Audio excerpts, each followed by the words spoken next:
Hola, soy Camila Zuluaga y esto es La Intérprete. Hoy en La Intérprete vamos a hablar de una de las zonas más olvidadas de Colombia, el departamento del Chocó, que pide a gritos que escuchen sus súplicas, que escuchemos todos sus súplicas. Y como ya es habitual, me acompaña mi compañero de siempre, Sebastián Nora. Así que bienvenidos. Camila, y antes de entrar en los problemas graves, pues demos algunos datos básicos de este departamento. El Chocó es un departamento que está ubicado en el noroeste del país, tiene casi 500,000 de habitantes, un territorio de 46,000 kilómetros cuadrados que está distribuidos entre 30 municipios y 147 corregimientos. Es el noveno más extenso del país y su capital es Quibdó.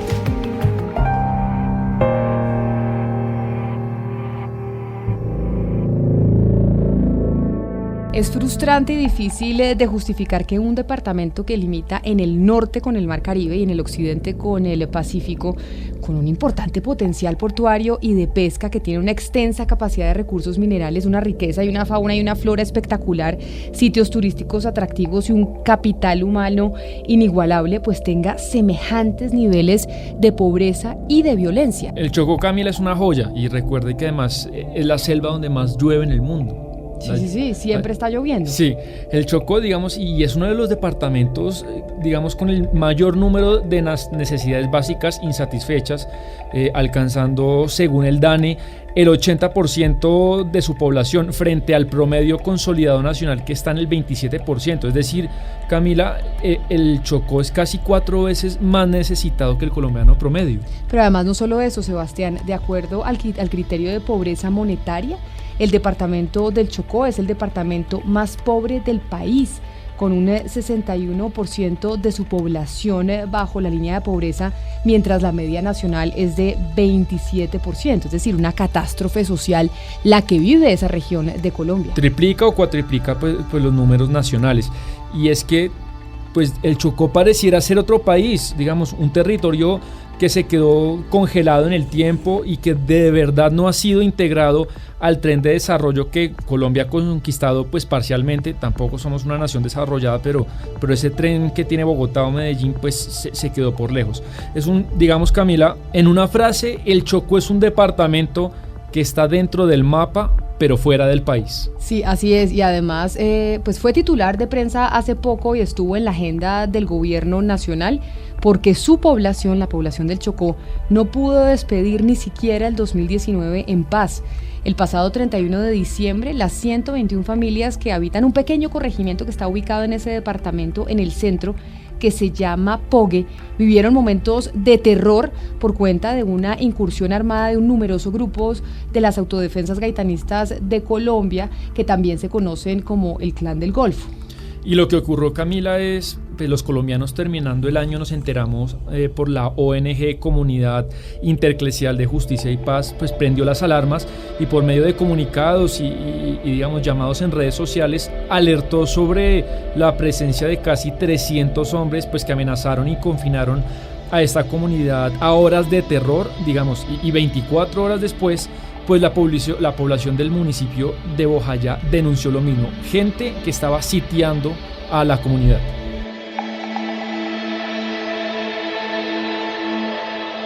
Es grave la situación de orden público en Bojayá, Chocó, donde se denuncia la presencia del Clan del Golfo y el ELN, que amenazan la seguridad de los habitantes. A esta hora, un grupo del ejército viaja desde Quibdó para incrementar el pie de fuerza en la región. En alerta permanecen las autoridades en el departamento del Chocó ante la denuncia de la comunidad de Bojayá sobre la supuesta llegada de hombres armados al municipio. Según la denuncia de la comunidad, se trata de un grupo de herederos del paramilitarismo que impide el movimiento de la población y las actividades diarias en el campo. Lo claro es que pues a pesar de las palabras, los homenajes, los protocolos, el Estado pues no ha podido darle paz a un municipio que sufrió uno de los capítulos más tenebrosos de la historia del conflicto armado en Colombia, y este fue cuando el bloque 58 de las FARC en mayo del 2002 lanzó un cilindro bomba sobre el techo de la iglesia del municipio, donde se encontraban más de 300 personas que se escondían del fuego cruzado por el enfrentamiento que había en ese momento entre la guerrilla y los paramilitares. En ese ese entonces, en ese atentado, murieron más de 80 personas inocentes. Sí, una página negra de la historia del país, pero digamos que por lo menos los que perpetraron el crimen en septiembre del 2016, 14 años después, en voz de Iván Márquez, pues fueron hasta Bojayá, Camila, a pedir perdón. Con nuestras almas contritas pedimos nos perdonen y nos den la esperanza del alivio espiritual, permitiéndonos seguir junto a ustedes haciendo el camino que, reconciliados, nos conduzca hacia la era justa que tanto han anhelado los humildes de todos los rincones de Colombia. Han pasado 4 gobiernos y en el Chocó cambian las caras, pero los problemas estructurales del departamento siguen ahí. Por eso, para Monseñor Rubén Darío Jaramillo, que es el obispo de Buenaventura, esto es una problemática que va más allá de Bojayá, de lo que acaban ustedes de escuchar.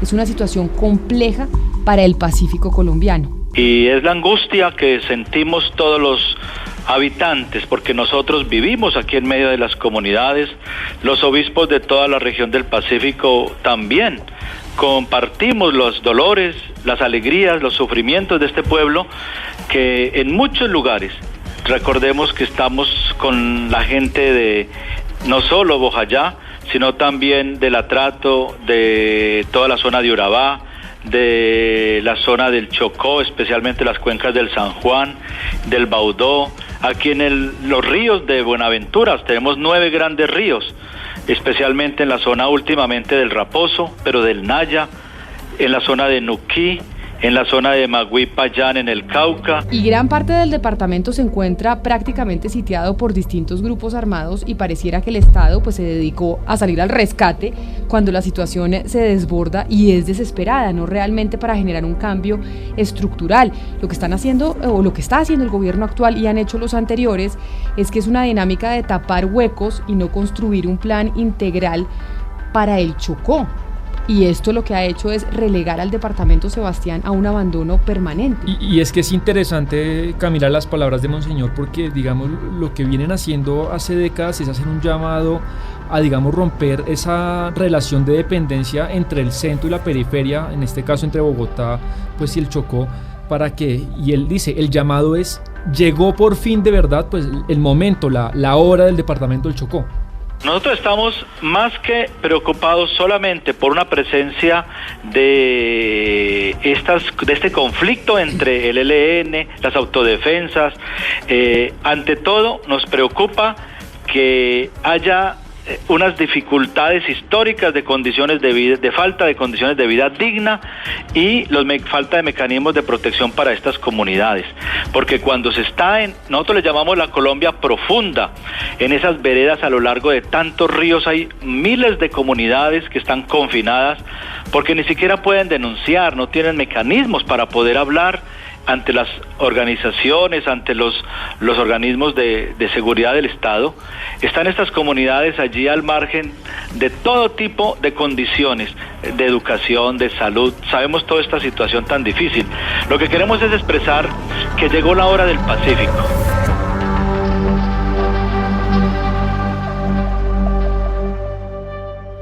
Muchos sabemos que el fenómeno paramilitar fue una respuesta para atajar la expansión territorial y militar de las guerrillas, o por lo menos eso han dicho sus integrantes. Pero la historia y los datos son claros. Esta solución, que es ilegal, terminó siendo peor que el problema inicial. ¿Por qué? Porque exacerbó la violencia y aumentó la incapacidad del Estado para controlar el territorio. Como usted lo habrá oído muchas veces, lo que se dice, Camila, es que el Estado le vendió el alma al diablo. Y lo que sucedió es que hubo un histórico y perverso maridaje entre el ejército y grupos paramilitares, que todavía eso no se ha acabado, en especial en el Chocó, que hace parte de este ciclo de violencia del departamento. Digamos, esas denuncias tienen años, están documentadas, y lo más grave es que esa complicidad entre paramilitares y ejército persiste en el Chocó. Sí, y es que de hecho, Sebastián, hace apenas unas semanas, el 19 de noviembre del año pasado, Jesús Albeiro Parra, sacerdote del Chocó, nos contó esto. Para mí es connivencia cuando hay un retén, hay retenes en Río Sucio, en el Carmen del Darién, en Murindó, en el mismo Vigía, y sabiendo ellos dónde están, el punto de los paramilitares, o como los quieran llamar ellos, y a ellos no les hacen nada. A ellos no los requisan, y pasan los campesinos, pasan los botes de nosotros, y a esos botes, a esos sí los paran, a esos sí les piden papeles. A eso eso cómo se llamaría en un castellano. En un buen castellano, para mí eso es connivencia, eso es permisividad, que fue lo mismo que denunciamos.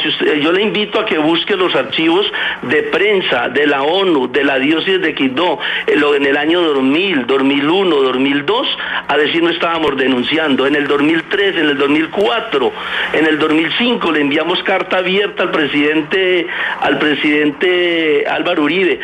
¿Por qué mandaría Álvaro Uribe a que operara desde allá al señor a Freddy Padilla de León desde el Chocó? El Chocó, por su difícil y húmeda selva tropical, por la cantidad de ríos que tiene y la doble salida que ofrece al Mar Caribe y al Pacífico, pues lo convierte en un canal estupendo de transporte y salida de la droga para los narcotraficantes colombianos. Exacto, Camila. Entonces lo que está sucediendo es que la lucha por controlar esas salidas, no todo, pero explica una buena parte del problema de la violencia que estamos oyendo. Y Monseñor Rubén Darío Jaramillo explica en qué consiste esa lucha cruenta por las salidas, por las rutas de narcotráfico. Pero lo que queremos no es tanto una respuesta física a una carta, sino que queremos es realmente que se estudie, pero se investigue, porque la causa de todos los males, hablando con los dirigentes de la Armada Nacional, etcétera, es el gran problema del narcotráfico en el Pacífico colombiano. Esa es la causa de todo esto. La pelea y las guerras son por las vías, la salida del narcotráfico hacia el Pacífico.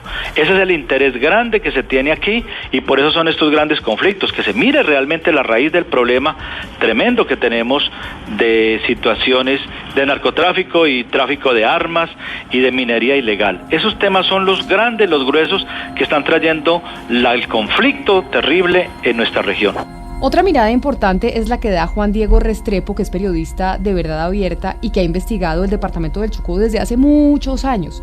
Él refuerza precisamente esa versión y ese reclamo de varios organismos de derechos humanos y de varios actores de la población chocuana, que esto no es algo nuevo, sino que ha mutado en el tiempo con distintas caras y distintos grupos al margen de la ley. Nosotros en Verdad Abierta tenemos artículos desde el 2017 que retoma incluso declaraciones de Monseñor Barreto de la diócesis de Quibdó, donde denunciábamos ya la connivencia entre sectores de la fuerza pública y los gaitanistas.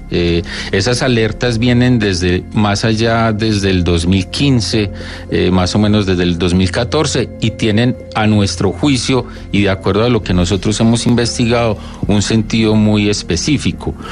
Como el Estado colombiano, como las Fuerzas Armadas han sido incapaces de contrarrestar el accionar del Ejército de Liberación Nacional, particularmente en el sur del departamento del Chocó, nosotros creemos, y es nuestra hipótesis, que han apelado a las autodefensas gaitanistas para contrarrestar el avance hacia el norte de la guerrilla. Y por si alguien puede tener alguna duda, Leiner Palacios, que es un líder social de ese departamento del Chocó y miembro de la Comisión Interétnica de la Verdad del Pacífico, pues tuvo que salir de su región por amenazas en su contra.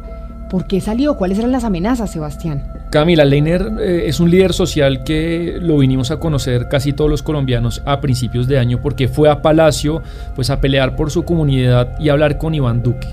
Él estaba teniendo muchas amenazas contra su vida, regresa al departamento, pero sabemos que ya tuvo que salir porque él pensaba que lo iban a matar, y deja claro que la gran parte de la responsabilidad por sus amenazas pues le caen al ejército, bien por acción o por omisión. Bueno, yo no me atrevería a hacer un análisis de la estrategia militar que puede estar ahí atrás del asunto. Lo que yo sí puedo decir, y porque lo he vivido en el territorio y también porque he recibido los testimonios de distintas comunidades, que hoy con gran preocupación se ve un gran auge de esta alianza de connivencia, de complacencia de algunos miembros de las fuerzas militares en los territorios con fuerzas irregulares, en este caso del Clan del Golfo, o de distintas modalidades del fenómeno paramilitar. Con Leiner ocurrió algo inverosímil y ya les voy a explicar de qué se trata, pero primero quiero que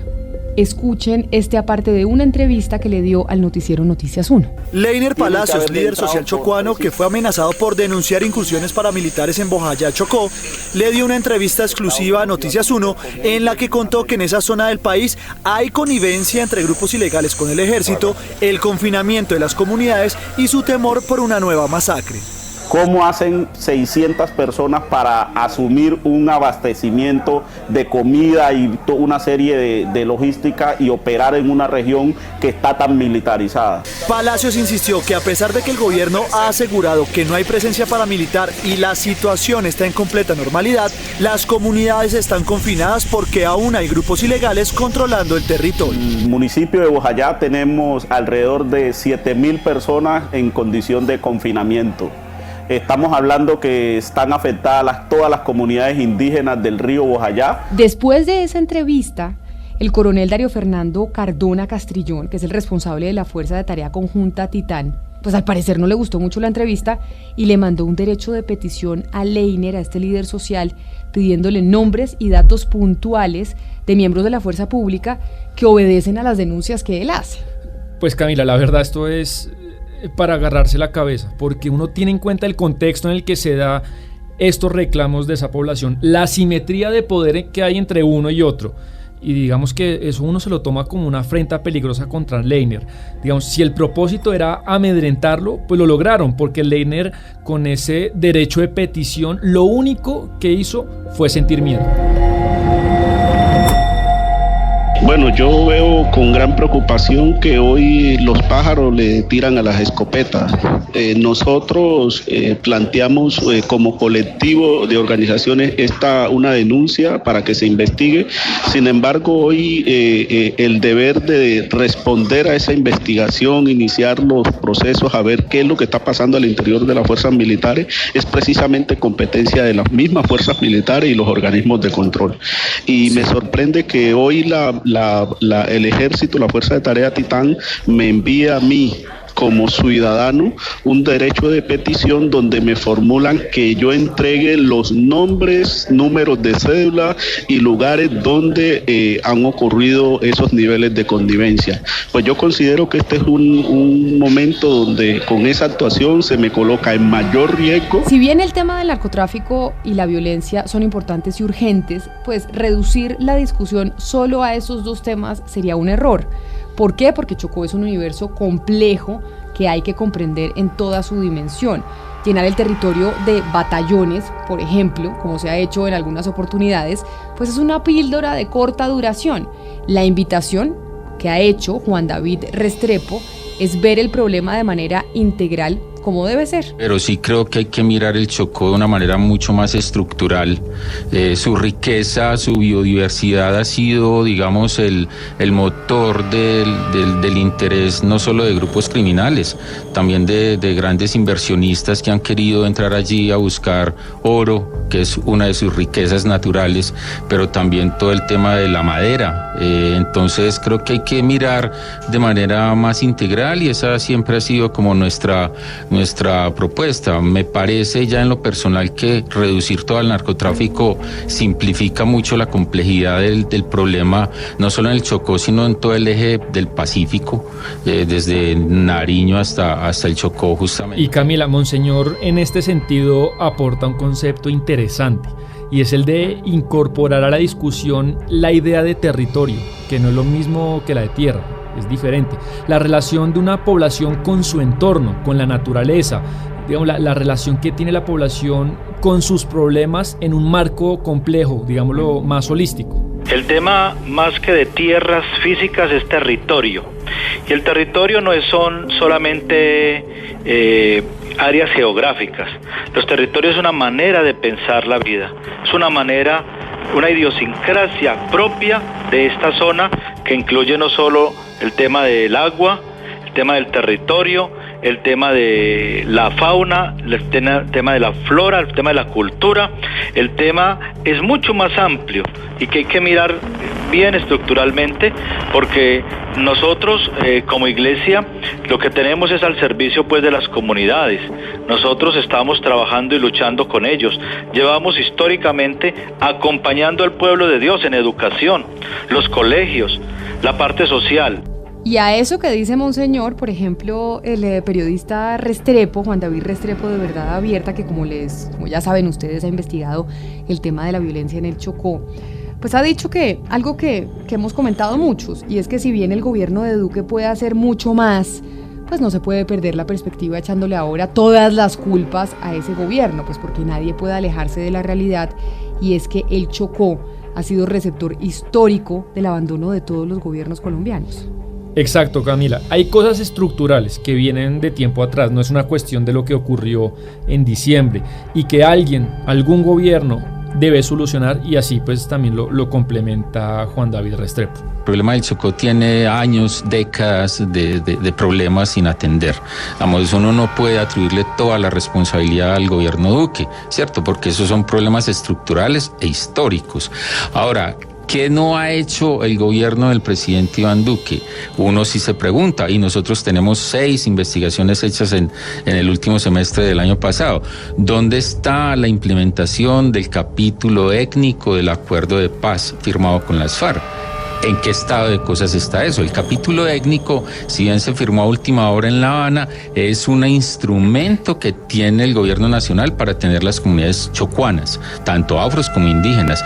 Hay también, y uno le podría sumar, el llamado que se hizo desde agosto de 2017 con un instrumento que desarrollaron las mismas comunidades que se llama el Acuerdo Humanitario Ya para el Chocó. El Chocó es una deuda que tiene el Estado colombiano con sus habitantes, porque cada cierto tiempo hablamos, Sebastián, de esta región, periodistas, analistas, políticos, pero las cosas siguen igual, y si no hay un cambio estructural, como pudimos oír a nuestros invitados de hoy, pues pocas cosas van a transformarse en esa región del país. Sí, y es muy triste lo que hablábamos al principio del rezago, ¿no? De que pareciera que es Colombia, pero al mismo tiempo otro país que se nos va quedando atrás. Y es Colombia, y por eso es importante que sepamos lo que está pasando en esa región del país para exigir algún tipo de cambio que es urgente se dé en esa zona del territorio colombiano.